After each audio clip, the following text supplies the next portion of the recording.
Hi, I'm Karan Thapar. Over the last few years, I hope you've been watching my program, The Interview on the Wire. During that period, I've interviewed doctors, politicians, businessmen, scientists, authors, and even the occasional Nobel laureate. For me, it's been exciting. I hope it's been enjoyable for you.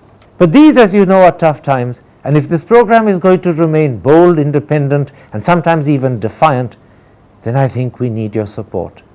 At the end of the day, it's a truism, but editorial independence is best defended by the viewers. So if you would like this program to remain the way it is, forthright, outspoken, and interesting, then would you consider supporting us? All you have to do is to click on the description at the bottom. But more than anything else, I hope you will continue to watch the interview. Your viewership means an awful lot to me.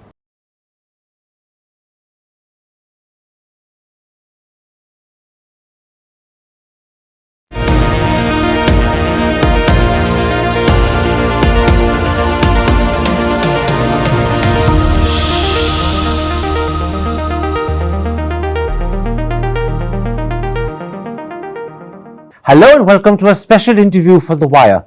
Is the contest to elect a new president for the Congress party a free and fair election, or is it heavily loaded in favor of one candidate? And secondly, no matter who becomes Congress president, once the election is over, what will Rahul Gandhi's role in the Congress party be? Those are two of several issues that I shall raise today with former Law Minister and former Foreign Minister Salman Khurshid. Mr. Khurshid is also a former General Secretary of the Congress Party, and presently he is a member of the party's working committee. Salman Khurshid, let me start by pointing out that an election for the Congress president has not been held for over 20 years. So from the point of view of your party, how important and significant a moment is this? Well, I think an election, as we've heard, is an important factor in a democracy. Now, of course, we haven't had a proper election for some time because there was a consensual, persuasive, compelling leader that we were all attached to, and therefore, an election would mean nothing except endorsement of that leader. And which is what we were doing for these 20 years. But there have been some very, very interesting elections in the past, Mr. Sonia Gandhi. But stick to now, at this moment, is an election the best way of choosing the leader? Well, see, there are two views on this. What's yours? Because my view is that if an election becomes necessary, it's fine. It should happen. It should happen. Of course, this is a moment in which we all had to come together, and a lot of us tried very hard to persuade Mr. Gandhi to become president again. But we weren't successful. And after you failed to persuade him, is an election the best way of choosing the new president? Well, I think in the ethos in which we work, if there is a genuine consensus, there is nothing like it. So you agree with Mr. Kharge, who told Shashi Tharoor on Sunday it would be far better if the president was chosen by consensus? Of course, but it's now come at a very late stage, right? I mean, it's a consensus emerges before you get to this point. Now it's like not consensus, but somebody having to withdraw. There are only two candidates. So Mr. Kharge's opinion is something that is come from the past. I mean, I wish but it do you happened. endorse that opinion? Do you think it was right for Mr. Kharge to say to another contender that we need a consensus, thus suggesting you withdraw? Because clearly Mr. Kharge wasn't suggesting he would withdraw. But he didn't say who should withdraw. He just said, let's sit and talk. After all, hang on a second, he didn't say let's sit and talk. No, that's what it means. No, his exact words were, it would be better to choose a president by consensus. How else? And if he wasn't saying that Shashi Tharoor should withdraw, then the best way of achieving consensus is for him to withdraw. But tell me, how does one come to a consensus if you don't have a conversation? Shashi himself has had conversations with possible other candidates where he has said that this is a friendly fight, we will come together and ultimately the party will win. But that is a different concept to what Mr. Kharge was saying, and which is why I come back. Is an election the best way of choosing the president at this moment, or is a consensus better? Clearly, Mr. Kharge is in favor of a consensus, and the assumption is a consensus in his favor. We're all, no. I don't want to go into any assumptions, but we all would have been and would continue to be in support of a consensus. But now it's too late. It won't happen, and it can't happen. Which is why I ask. Was Mr. Kharge wise to say to Shashi Tharoor on Sunday, a consensus would be better? clearly therefore suggesting that Shashi should withdraw. Was that the right thing to say? See, Mr. Kharge didn't say that. He did. No, he didn't say you withdraw. No. Say that. But clearly that's what he was suggesting. There are other members of the party who've actually said that it's best for Shashi to withdraw. But none of us is saying this. I'm not saying this. Other members saying it is a different matter. When one of the contenders says it to another contender, it becomes a very difficult thing to say, if not awkward and improper. No, you can always say, no, I don't agree. But he did. Shashi did. So Shashi did say that he did. But should he have been asked that by Mr. Kharge? Doesn't matter. Shashi's saying a lot of things that have to be said during an election. Let me come to the second big issue. The second big issue is even, in a sense, more worrying. The entire media in the country, and probably tens if not hundreds of millions of people, are convinced that Mallikarjun Kharge is the favoured candidate, the anointed candidate of the Gandhi family, and surreptitiously and unofficially, the Gandhis are doing whatever they can to ensure that he wins. How can you convince me that this is not true? Mr. Gandhi is not even here. Not Mr. Gandhi, Sonia Gandhi is here. He's far away. Priyanka Gandhi is here, and he's got access to a phone wherever he is to speak to people. But so does Shashi have. Shashi was the first one to we're announce. not talking about Shashi. I'm sorry, but Shashi was the first one to announce that he's gone and met Mrs. Gandhi, and he's telling everybody, he told me that Mrs. Gandhi has said this is a free election. I'll come to Shashi in a moment's time, because Shashi is clearly not the chosen favourite candidate of the Gandhi family. Everyone is convinced that Mallikarjun Kharge is. Now, what I'm asking you is a simple question. Yes. How can you convince me that this widespread belief that the Gandhis want Kharge to win and surreptitiously and unofficially are taking steps to help him is not true? How do you convince me it's not true? I have some position in the party. Nobody ever told me that so-and-so has got to be the candidate, and so you support that candidate. I've actually proposed Mr. Kharge's name. Nobody ever asked me, said, you must propose Mr. Kharge's name. Well, this is my then choice. You're an exception. I won't name names, that will be invidious, but other people who are senior and supporting Mr. Kharge and who have nominated Mr. Kharge were telephoned and asked to do so. Well, they've said so. They must be very lucky I wasn't phoned. Let me quote to you what Manoj C.J., probably one of the most best informed journalists about the inside workings of the Congress party, wrote in the Express on Friday, the morning Mr. Kharge got nominated. This is what Manoj wrote. Sources close to Kharge had earlier indicated that he was not averse to contesting, but would proceed only on Sonia Gandhi's directions. Clearly, he got them on Thursday night, and on Friday, he nominated himself. Listen, it's not this word directions, I don't know where this comes from, frankly. But everybody in our party thinks of Mrs. Gandhi as the presiding deity. She's the top person for us. And therefore, anyone who wants to do anything or is persuaded to do anything would want to get a clearance from her. No, just a moment. There is a difference between getting clearance and being encouraged to stand. Clearly, in the case of Mr. Kharge, a telephone rang and a message was sent, Mrs. Gandhi, perhaps Rahul, perhaps Priyanka, would like you to stand. That's why he did so, because it's clear here he would only proceed on Sonia Gandhi's directions. That is true about each one of us. It's true absolutely about each one of us. It's a sense that we have about... No, just a moment. Shashi Tharoor didn't get the Gandhi family's directions to stand. He was simply told that there would be no favoured candidate in the field. He was told that the Gandhis want a free and fair election. Kharge, was given directions. Wait a minute, more than that. I don't know whether he was giving directions, but it says so, more than that.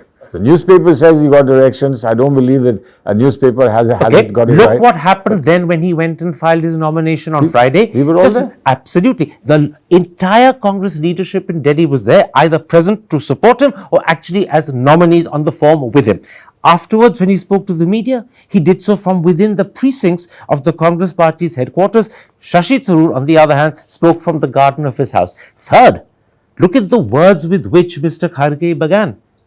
आज Congress party के ओर से, just listen to that, Congress party के ओर से मैं nomination file कर रहा हूँ. I mean, it may be a slip of the tongue, but it's clearly Freudian. But he's the leader of the Congress party, sir. No, just wait. On Sunday, when Mr. Kharge began his first day, right, he went to Rajghat with Sonia Gandhi. What was the need for Sonia Gandhi to appear there with him? If she wasn't supporting him, she wouldn't have appeared with him. But by appearing with him, she's giving a clear sign, this is my boy. And then that afternoon, when the press conference happened, 2 Congress General Secretaries were present in Kharge's home. Listen, let's get it right. Mr. Kharge has a position in the party as of now. I mean, he's resigned from the leader of opposition, but he has a position. He is one of the top few leaders that we have in the party. Now, for him to distance himself entirely, completely from whatever is happening in the party is impossible. He went on a day where all the top leaders go to pay obeisance to the memory. He went in the company of Sonia Gandhi. No, he didn't. It's there in the Economic Times today. They appeared together. He accompanied her. He accompanied her. She came in first and he came in just after her, as he would have done in the past, as everybody does in the past. She has precedence. The Economic Times today clearly says that he accompanied her. He's there for you. He's there for you. At the press conference in his home, 2 General Secretaries, Shakti Singh Goyal and Jairam Ramesh, were present.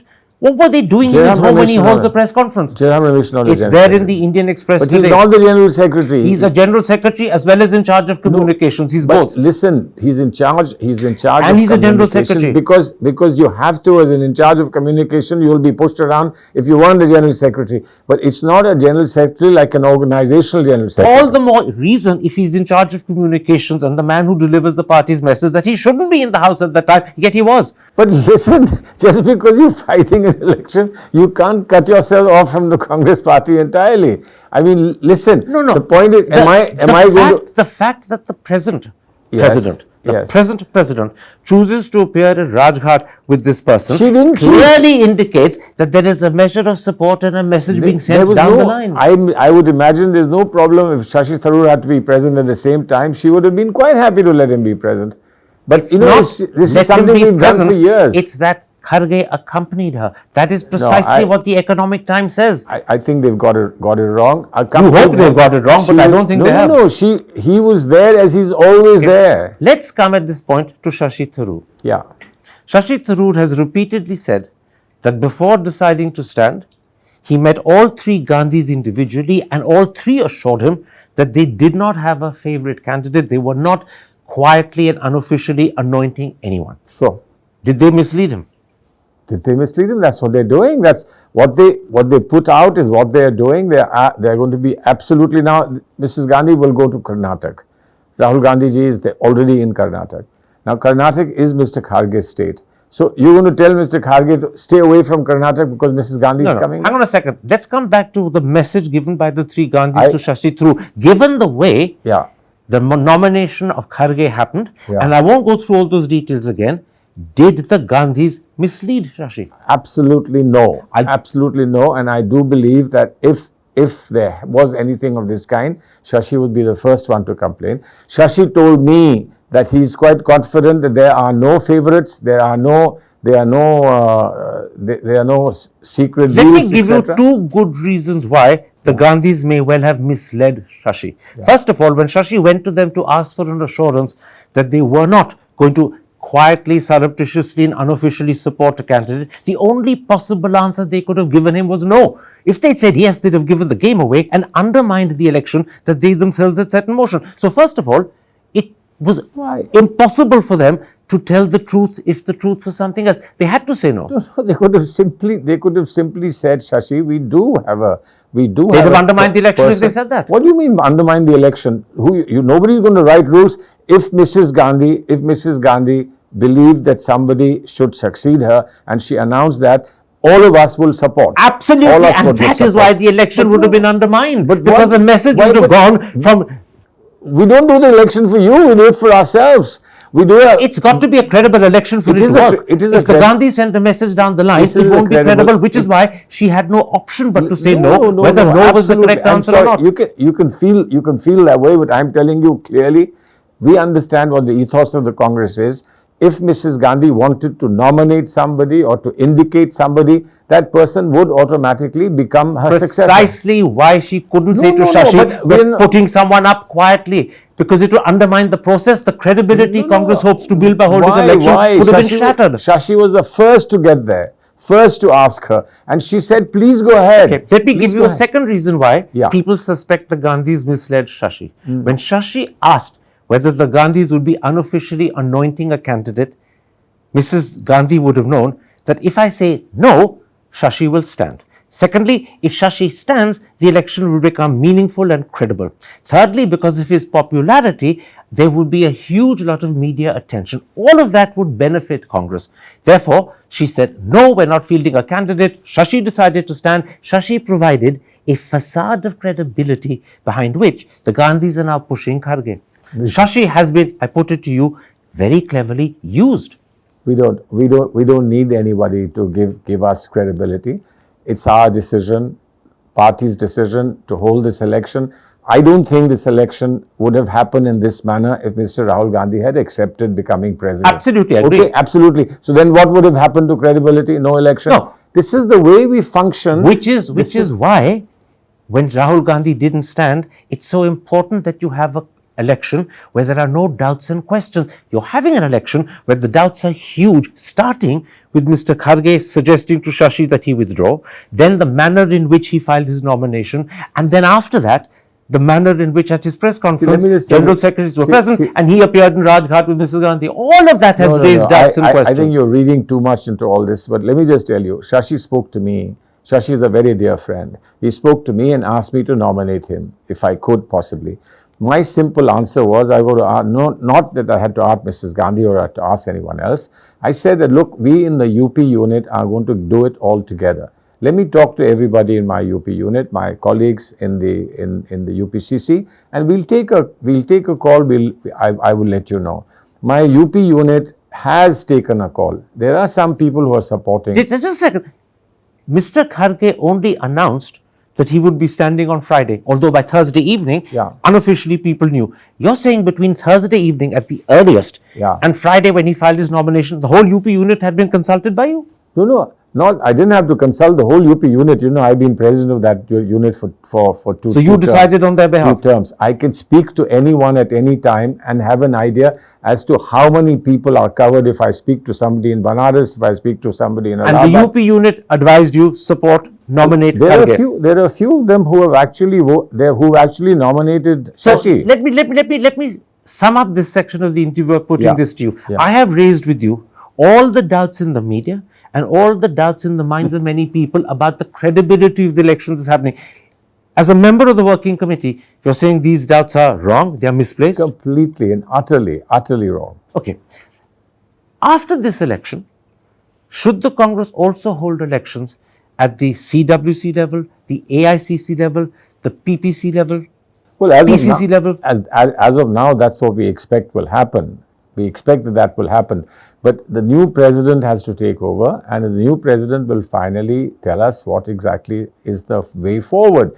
We have in the past, don't forget that we have in the past, for several generations, we have in the past said that let this be left to the Congress president to decide. And for the last 20 plus years, elections at the CWC level, the PCC level, the AICC level have not been held. Now, this time, of the 2 contenders, one has committed himself in an interview to me, but also in his manifesto, that elections will be held for 12 members of the CWC, elections will be held for all the members of the AICC, elections will be held at the PCC level, and he's also said they'll be held at the DCC level.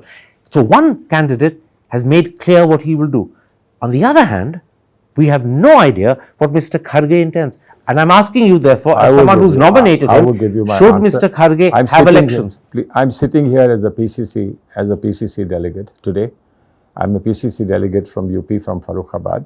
Shashi is a PCC delegate presumably from Kerala. Now, please tell me what kind of election is being held.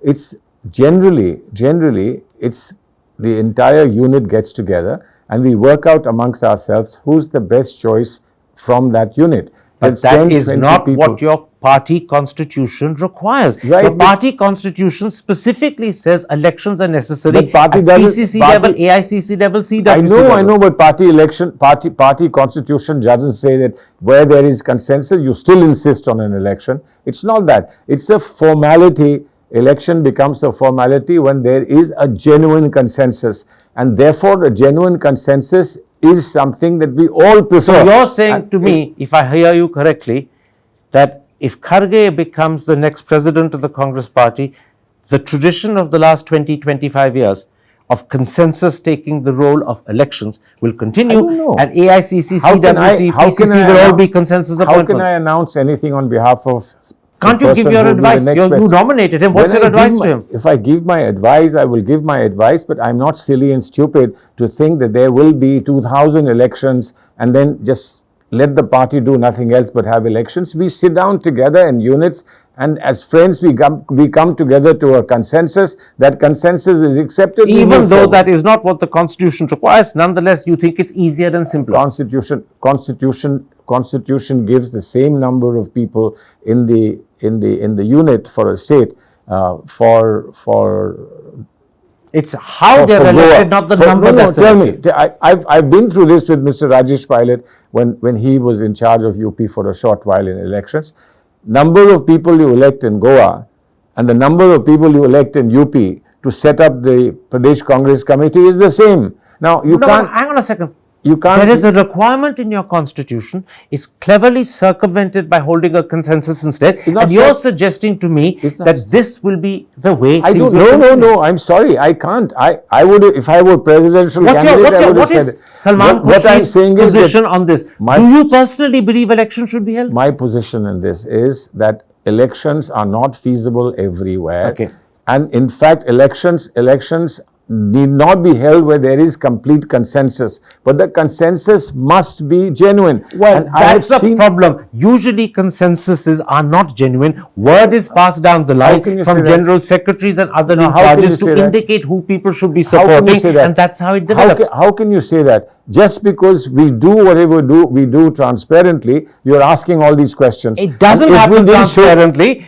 I won't go through the details of the number of occasions on which, in fact, the delegate list had to be amended because general secretaries were putting names in proxy and they were weeded out. Mr. Mistry has confirmed this, but let's leave that Mr. out. Mistry is So very- it's not Mr. transparent. Mr. Mistry has been absolutely transparent. He said whatever the standards we apply everywhere will have to be applied in the case of a general secretary as well or anybody else. Let's come to another issue because I think it's the last big issue I want to take up with you.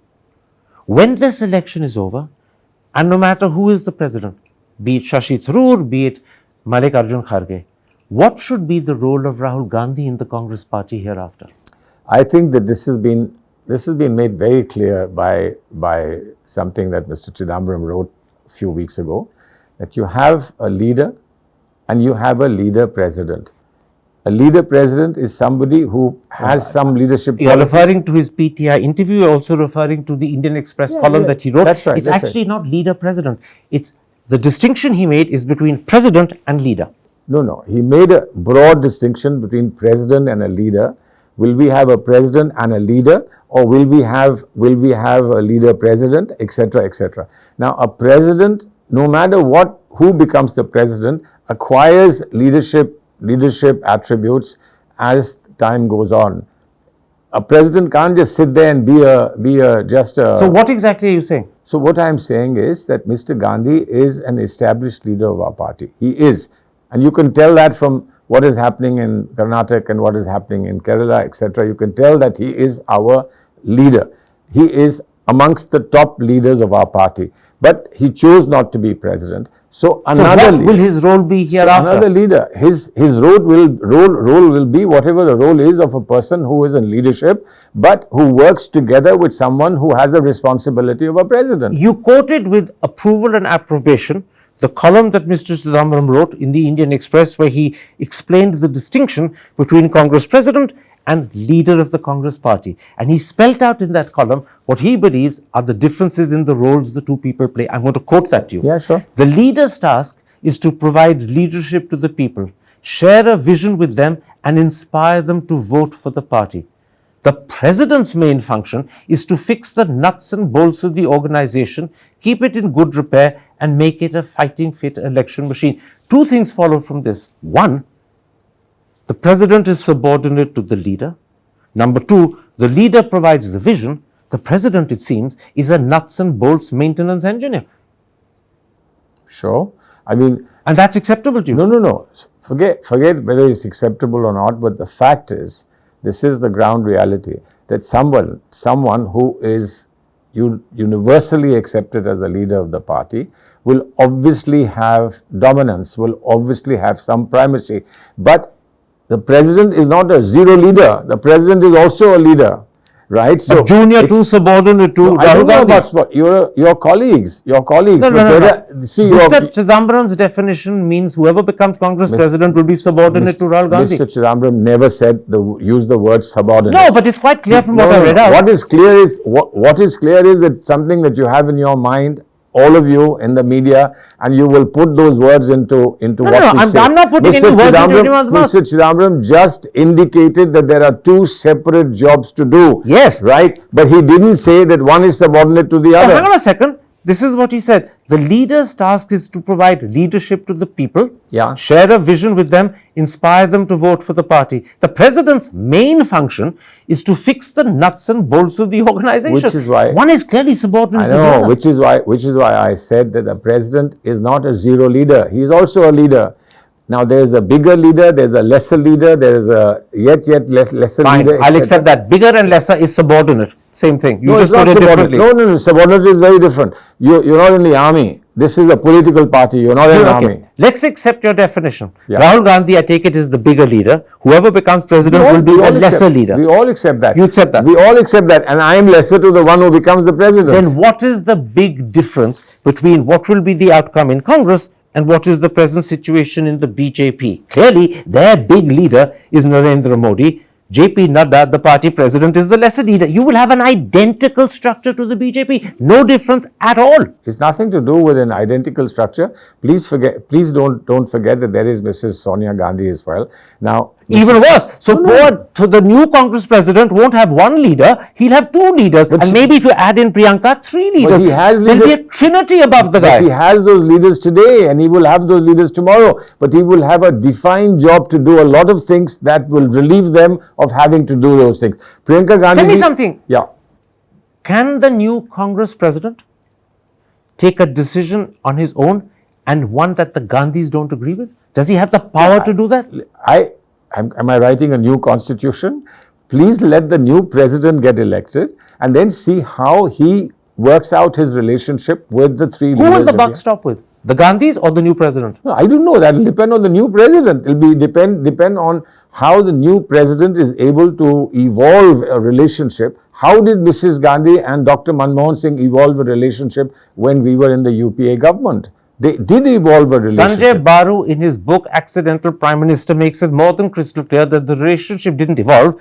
Dr. Manmohan Singh accepted a subordinate and lesser role. I worked with Dr. Manmohan Singh. I was in his government. I don't accept this to be correct. But Sanjay Baru says even files were taken quietly to Sonia Gandhi. Absolutely wrong. Absolutely wrong. But if there was, don't forget that Sonia Gandhi ji was the head of the National Advisory Committee, and there may have been issues that were referred to the National Advisory Committee, in which case why would notes and files not go? But let me put this to you. The intriguing thing is that the outcome after the election for the Congress president is over, is that the distribution of power between big and lesser leaders, I'm using your terminology, will be almost identical to the distribution of power in the BJP. The BJP has Modi right at the top, and then there's Nadda. There is somewhere in between Amit Shah. You will have Rahul Gandhi, Sonia Gandhi, Priyanka Gandhi, and then the new president. In other words, both parties will have bigger leaders and lesser leaders. And the president in both cases is the lesser leader. But there's a fact, this is a fact of life. This is a fact of life.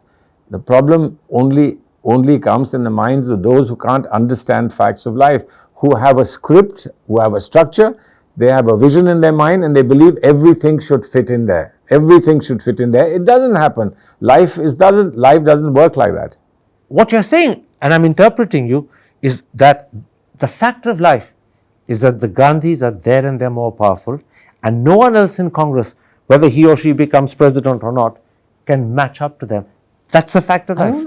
I think it's unfair to use those words, but the first proposition that you made, that the Gandhis are most powerful and most liked and most important and most endorsed as far as our party is concerned, my answer is yes. And the Gandhis will remain most powerful. And And the Gandhis will remain most powerful. Time will tell, because today the party feels that the Gandhis are very important for our party.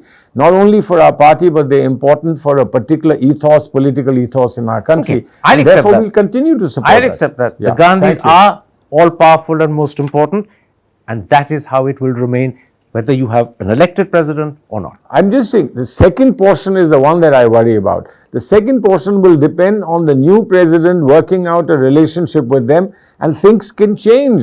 Why would The new president could conceivably become more important than the Gandhis? No, I don't know what the new president will do. If the new president works out an evolutionary relationship with them in which he's able to do things that normally today we would believe are not possible, then of course good for him. But please leave it to the next president to work with the leaders of our party. In other words, the relationship between the Gandhis and the new president is one that will be worked out with the Gandhis. Of course, who else will it be worked out? It'll have to be worked out between the Gandhis and the Normally, new the president of a party allots roles to members of the party in terms of what he thinks they should do. But here, the role that the Gandhis will play will be worked out with the Gandhis. In other words, they will determine their role themselves. No. Worked out with. Didn't say worked out by. It's not worked out by them that they will decide this is what we will do. I'm saying the president will work out a relationship with them, and that relationship will dictate what we are going to do and how we will function as a party in the future. Okay. Salman Khurshid, for addressing these three critical issues, thank you very much indeed. Thank you. Thank you very much. Hi, I'm Karan Thapar. Over the last few years, I hope you've been watching my program, The Interview on the Wire. During that period, I've interviewed doctors, politicians, businessmen, scientists, authors, and even the occasional Nobel laureate. For me, it's been exciting. I hope it's been enjoyable for you. But these, as you know, are tough times, and if this program is going to remain bold, independent, and sometimes even defiant, then I think we need your support. At the end of the day, it's a truism, but editorial independence is best defended by the viewers. So if you would like this program to remain the way it is, forthright, outspoken, and interesting, then would you consider supporting us? All you have to do is to click on the description at the bottom. But more than anything else, I hope you will continue to watch the interview. Your viewership means an awful lot to me. Thank you for your time. Goodbye.